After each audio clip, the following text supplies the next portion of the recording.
Hello, je suis ravie de te retrouver pour une nouvelle vidéo sur cette chaîne, vidéo un petit peu particulière puisqu'elle m'a été énormément demandée sur mes différents réseaux, que ce soit sur Instagram, sur TikTok et même en commentaire d'une de mes dernières vidéos. Et pourtant vous n'êtes pas nombreux à suivre cette chaîne, mais j'ai décidé quand même de faire cette vidéo parce que vous avez beaucoup de questions à me poser, j'en reçois plein sur TikTok tous les jours et j'ai décidé que aujourd'hui c'était le bon moment pour répondre un petit peu à ces questions et vous parler un petit peu de mon parcours, tout simplement de mon parcours professionnel.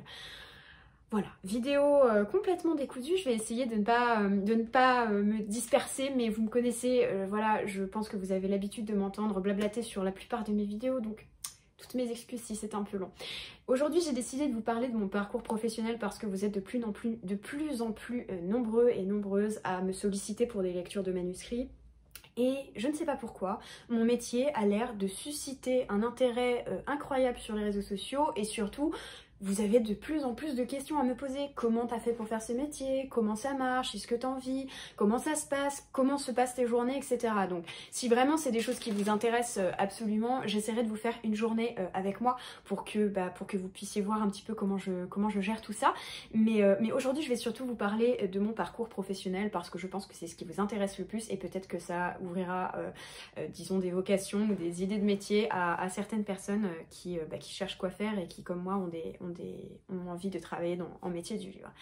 Alors il faut savoir que j'ai fait d'abord un bac littéraire comme beaucoup de personnes qui travaillent dans l'édition d'ailleurs. J'ai fait un bac L et sans regret d'ailleurs, même si j'aurais pu, certains disent que ça ferme des portes, moi j'ai passé certaines des plus belles années de ma vie en fait pendant ces années de bac L parce que j'ai étudié les classiques de la littérature, parce que j'avais des professeurs extraordinaires qui m'ont donné envie de lire, enfin bref, j'avais des professeurs exceptionnels et j'ai passé énormément de temps à réfléchir à ce que je voulais faire, etc. ces années-là et c'est je pense la base de tout en fait pour mon métier.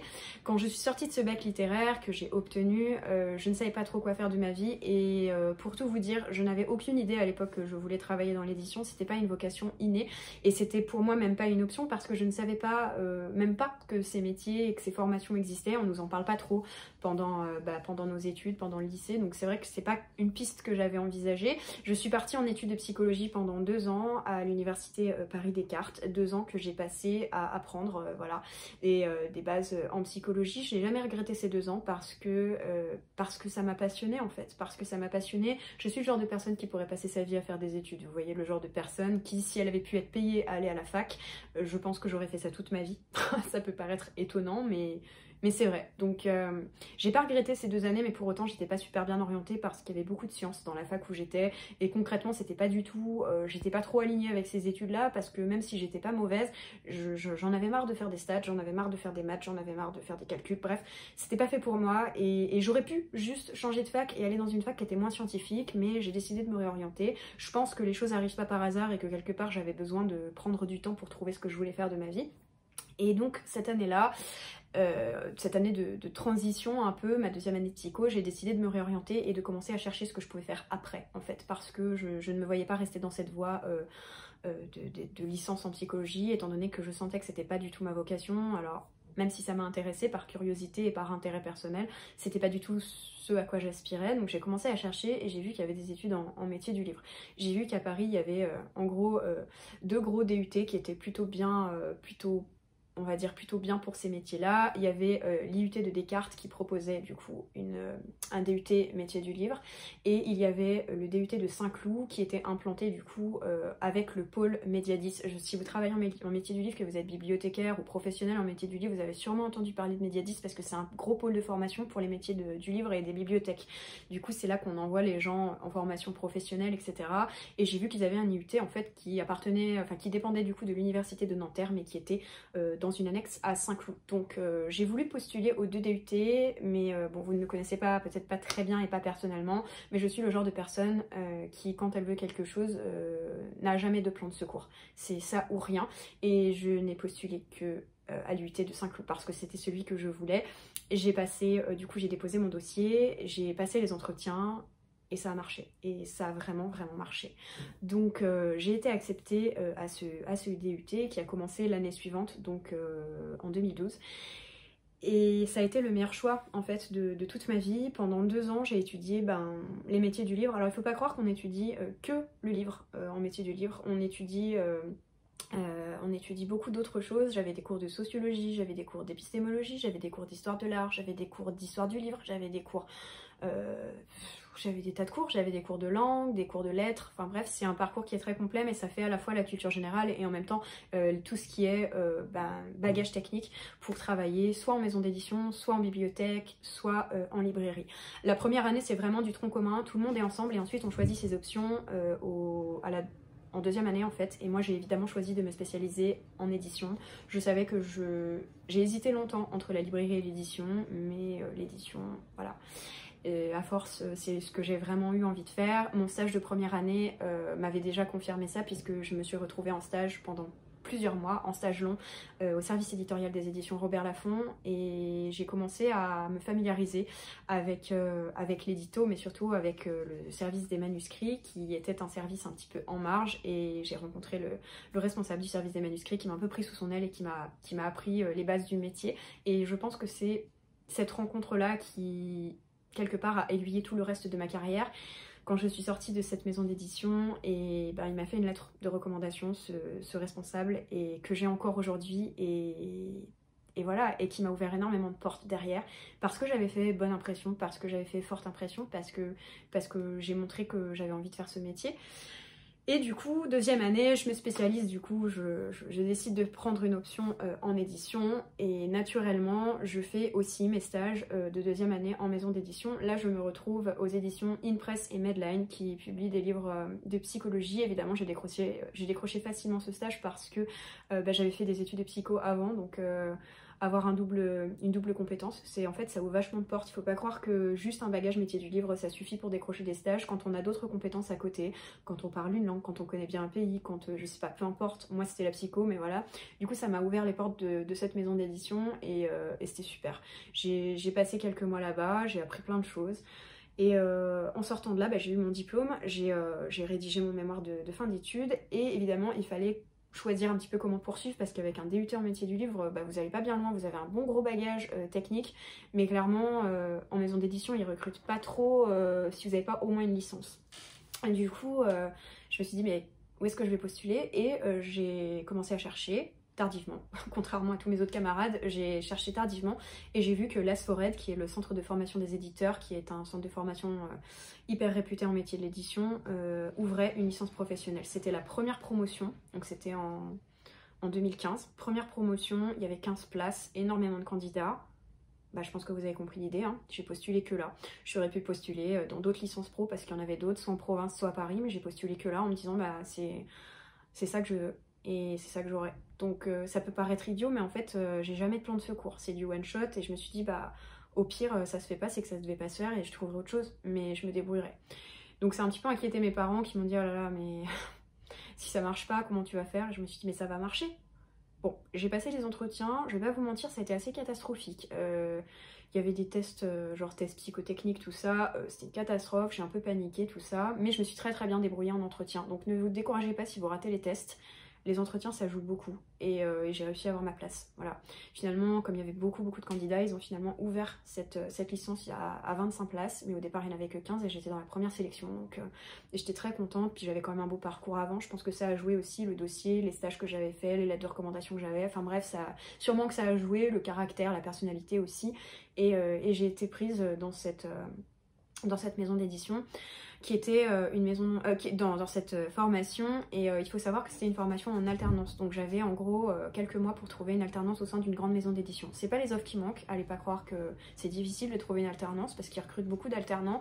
Le truc c'est que je voulais absolument travailler en service des manuscrits, je suis extrêmement têtue comme personne, je pense que vous l'aurez compris, et du coup bon, j'ai passé des entretiens dans d'autres services et ça me plaisait pas en fait, ça me plaisait pas, c'était pas ce que je voulais, et du coup je me suis vraiment obstinée jusqu'à ce que je vois le poste de mes rêves dans une grande maison parisienne pour laquelle j'avais envie de travailler, et je passe les entretiens, je passe le test de lecture et ils me disent on te prend, et je dis oh punaise c'est trop bien, je suis trop contente. Moi c'était des tests de lecture, fiches de lecture à faire, machin, enfin bref, et ils me prennent, et 15 jours avant la rentrée ils me disent non on vous prend plus, on n'a pas le budget. Résultat, je me suis retrouvée à 15 jours de la rentrée sans savoir si j'allais pouvoir suivre mon année parce que clairement j'avais pas du tout les moyens de payer l'année d'études sans l'alternance et on va être honnête, voilà, ça coûte assez cher et j'avais besoin de cet apprentissage. Enfin, j'allais pas. Voilà, je sais que j'avais une marge, je pouvais trouver jusqu'à janvier de l'année suivante, mais je voulais y aller quoi, je voulais vraiment le faire donc là, j'ai en dernier recours postulé dans une maison d'édition, grande maison d'édition parisienne, les éditions Vuibert. Ils avaient un poste en service édito, c'était pas tout à fait ce que je voulais faire. J'ai passé l'entretien, ils m'ont prise. Alors, je vais pas vous dire que c'était le poste de mes rêves parce que concrètement, éditer des livres de maths, moi qui n'étais pas scientifique pour un sou, maths physique, c'était pas franchement. Enfin, livres de sciences en général, c'était pas franchement ce que je voulais. Mais j'ai quand même beaucoup appris de cette année-là. J'ai appris à peu près tout ce que je voulais pas faire de ma vie. Donc en fait, n'allez pas croire que quand on a une mauvaise expérience, ça sert à rien et c'est du temps perdu parce que ça vous permet vraiment de voir tout ce que vous ne voulez pas faire. Je ne me suis pas du tout sentie alignée avec ce poste. Ça s'est passé comme ça s'est passé, enfin voilà, avec des qualités et des défauts tels qu'on peut l'imaginer sur un poste de ce genre, mais c'était pas ce que je voulais faire et je me suis pas sentie à ma place en fait du tout pendant un an. Ça a été dur, ça a été très dur. Quand je suis sortie de là, je ne savais plus du tout ce que je voulais faire. J'avais toujours cette envie en fait de travailler en service des manuscrits, ça m'a jamais quittée et je pense que je vais vous le répéter, mais je suis extrêmement têtue, donc je me laisse pas facilement décourager. Je suis sortie de là un peu perdue, on va pas se mentir, parce qu'après un an à faire de l'édito, alors que c'était pas ce que je voulais faire, je me suis dit mais qu'est-ce que j'ai fait quoi? Qu'est-ce que j'ai fait? Mais j'avais quand même beaucoup d'expérience finalement, j'ai appris plein de choses, j'ai rencontré des auteurs, j'ai fait tout le suivi éditorial, j'ai vu comment ça se passait, j'ai vu des services de fabrication, j'ai vu de la com, j'ai vu plein de choses, j'ai appris beaucoup de choses en fait. Et tout ce que j'ai appris là, j'ai jamais pensé une seconde que ça allait me resservir sur le moment, mais maintenant, avec le recul et l'expérience, je me rends compte à quel point cette année-là a été bénéfique, même si c'est pas l'année la plus heureuse de ma vie et que clairement c'était compliqué. Par contre, à côté de ça, les jours où j'étais à l'école, c'était génial. J'avais une petite promo, les profs étaient exceptionnels. Honnêtement, je ne peux que vous dire ça. Les profs de la licence pro d'édition de la Soirette sont exceptionnels. Les cours ont lieu à l'université de Paris-Descartes, à l'IUT de Paris-Descartes, donc c'est dans le 16e à Paris. Et les profs étaient exceptionnels, j'ai rencontré des gens super intéressants, j'avais des camarades de classe qui étaient adorables, j'ai encore parmi eux des amis, dont une qui se reconnaîtra si elle passe par là, qui est maintenant éditrice.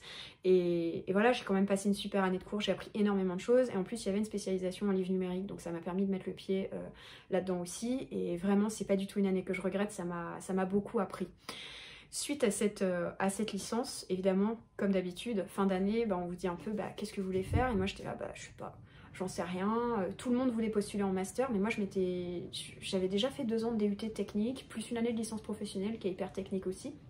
Et en fait, les masters d'édition, c'est super bien si vous venez par exemple d'une licence de lettres, parce que ça vous explique tout ce que vous avez déjà appris vous en DUT en fait. Si vous venez d'une licence de lettres généraliste et que vous voulez vous spécialiser en édition, faites un master en édition. Par contre, si vous avez fait comme moi un DUT et une licence pro, vous allez rien apprendre de plus ou très peu, et c'était pas du tout, je me sentais pas de me refaire encore 2 ans de parcours technique comme j'avais déjà fait pendant 3 ans. Donc j'ai fait le choix un petit peu, on va dire, un peu culotté de ne pas poursuivre en master et de faire un DU. Donc les DU, ce sont des diplômes universitaires en 1 an qui sont des diplômes de spécialisation. Et j'ai fait le diplôme littérature de l'imaginaire et littérature de la jeunesse de l'université de Nanterre. Voilà, il y avait pareil, très peu de place, comme d'habitude, j'ai postulé que là et j'ai été prise. Et du coup, je me suis spécialisée. J'ai eu un diplôme de spécialisation en littérature pour la jeunesse et en littérature de l'imaginaire. Génial. J'étais en cours avec des grands spécialistes de la littérature pour la jeunesse, des bibliothécaires, des conférenciers spécialisés, des éditeurs. Enfin, c'était super intéressant, j'ai énormément appris. Et aujourd'hui, je me rends compte que quand je suis amenée à travailler avec des auteurs et des autrices sur des projets jeunesse, j'adore ça en fait. J'ai un très bon bagage et j'ai jamais regretté d'avoir fait cette année de spécialisation. Et j'ai jamais regretté de ne pas avoir fait de master parce que je pense qu'à terme, je passerai peut-être une équivalence en validation des acquis parce que ça fait quand même quelques années que je travaille dans l'édition maintenant et j'ai pas du tout de regret en fait de ne pas avoir fait un master à la suite de cette licence pro.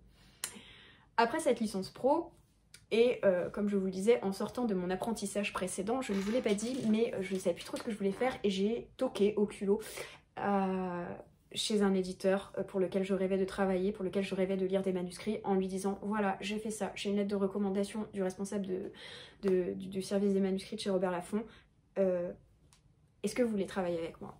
Et le gars m'a dit, enfin le responsable du service de cette maison-là m'a dit, bah écoute, viens au rendez-vous et on voit ce qu'on peut faire, on voit si ça match ou voilà. J'y vais complètement au culot parce que j'ai toujours tout fait comme ça. Et je débarque et on discute avec ce responsable qui est très cher à mon cœur et qui m'a appris, il m'a offert une chance inestimable, il m'a formée avec beaucoup de cœur et encore aujourd'hui je n'ai pas les mots pour remercier cette personne de tout ce qu'il a fait pour moi à l'époque où j'en avais vraiment besoin. Il m'a mis le pied à l'étrier et j'en remercierai jamais assez. Mais du coup il me dit bah écoute, moi je te fais faire un test, on a besoin de quelqu'un pour lire des thrillers et des livres noirs et on a besoin de quelqu'un qui lit en anglais. Est-ce que tu as déjà lu en anglais? Je précise qu'à l'époque j'avais jamais lu un seul bouquin de ma vie en anglais mais je voulais pas passer à côté de cette opportunité donc j'ai dit oui. Et puis je me suis dit au pire je me casse la gueule et on verra bien. Et ça a commencé comme ça tout simplement.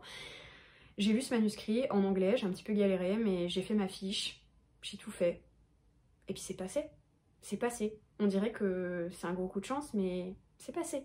Donc du coup j'ai été engagée par cet éditeur pendant 3 ans pour lire des manuscrits pour eux. Et j'ai commencé comme ça. Et j'ai lu des trucs, et des trucs, et des trucs, et plein de manuscrits différents, et en anglais, et en français, et j'ai appris en fait, j'ai appris le métier, vraiment. Du coup, bah, quand j'ai commencé à avoir pas mal d'expérience là-dedans, je me suis dit mais c'est vraiment ça que je veux faire, et j'ai envie de le faire à mon compte, parce que j'avais toujours cette idée de travailler pour moi, c'est quelque chose qui m'a jamais quitté de toutes mes études. Tout le monde, la plupart de mes camarades de classe rêvaient de travailler dans des grandes maisons parisiennes, moi j'ai toujours dit mais je veux bosser en freelance en fait, je veux bosser pour moi.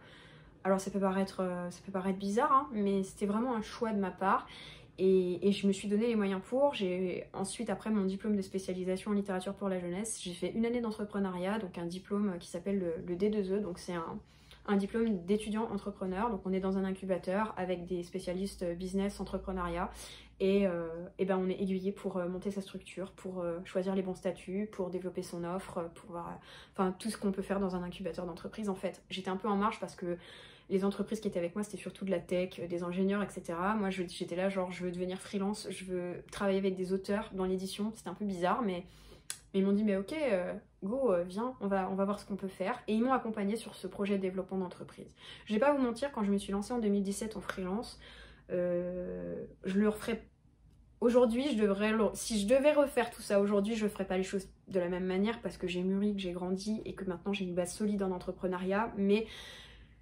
j'ai fait un peu tout ce qu'il fallait pas faire. J'ai monté des offres sans études de marché, j'ai fait tout ce qu'il faut pas faire en fait. Mais ça m'a beaucoup appris et aujourd'hui je peux dire avec le recul que de me casser la figure sur certains trucs, ça m'a permis de plus tard faire le métier que j'aime et comme je l'entends et sans regret. Donc quelque part, tous ces retournements de situation m'ont quand même permis d'arriver à faire ce que je voulais, à savoir devenir lectrice professionnelle indépendante.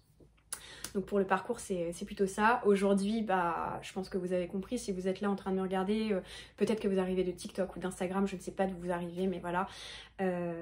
Si vous arrivez de ces réseaux-là, vous savez, je suis lectrice professionnelle, j'accompagne des auteurs et des éditeurs sur de la lecture professionnelle de manuscrits, donc je donne un premier avis professionnel, j'aiguille les auteurs vers les canaux d'édition qu'ils ont choisi, que ce soit l'auto-édition ou l'édition traditionnelle à compte d'éditeur.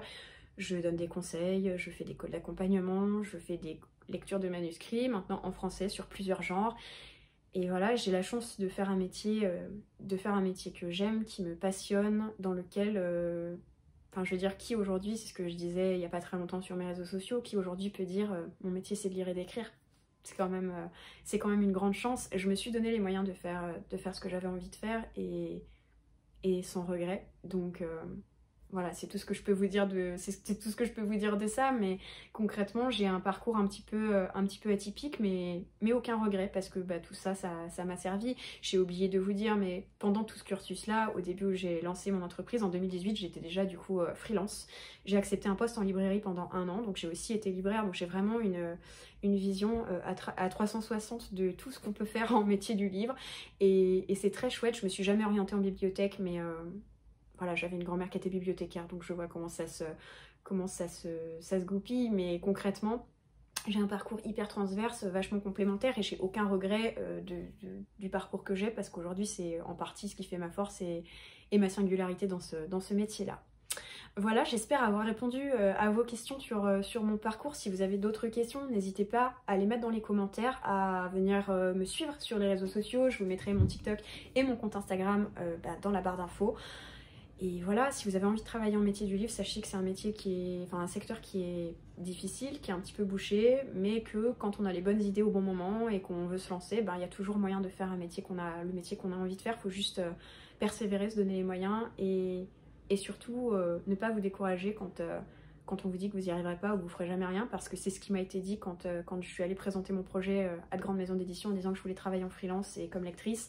Ils m'ont un peu ri au nez, ils m'ont dit mais tu n'y arriveras pas et aujourd'hui c'est mon métier. Donc faut pas vous décourager, c'est pas facile tous les jours. Des fois on ne sait pas trop où on va, mais quand on veut, faut essayer. En tout cas faut pas regretter.